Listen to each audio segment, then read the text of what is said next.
अच्छा है तू नहीं झुकेगा, जमाना नहीं झुकेगा, कोई नहीं झुकेगा, गाड़ी नहीं झुकेगा, तो हो क्या किया? अच्छा है माहौल बना डाला है, सबको हिला डाला है, हिला दिया है, कभी तो माहौल में ये जान डाला है।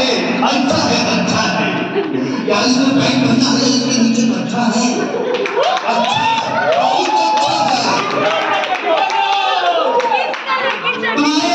तुम्हारे मुंह के नीचे हाथ है, तुम्हारे मुंह के नीचे भाई हाथ है, आज मेरे बच्चे नहीं बना कोट है। मैं मानता हूँ मेरे होश में नीचे होठ है, तो किसी पीछे शौक है, सबका छोटा है और दूसरा मोटा है, हमको दिखाओ तुम्हारा मेरे सफेद कोट है,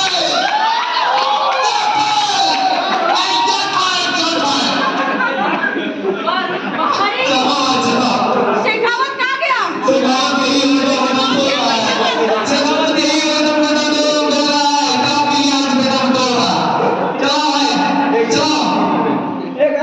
सब तो ठीक है, और special thank you Santosh sir को, जिनकी वजह से इस फिल्म में मैं हूँ। और सेकेंड दिनेश सर, अम्पाली जी, मैम सर, आप लोगों को और संतोष सर आपको मैं अपना बर्थडे इस अच्छे माहौल में सेलिब्रेट कर रहा हूं। मैंने कभी एक्सपेक्ट नहीं किया था, कभी भी कुछ जाता था तो दोनों कहते थे कि आज कल तुम्हारा बर्थडे है और अम्पाली जी का भी है,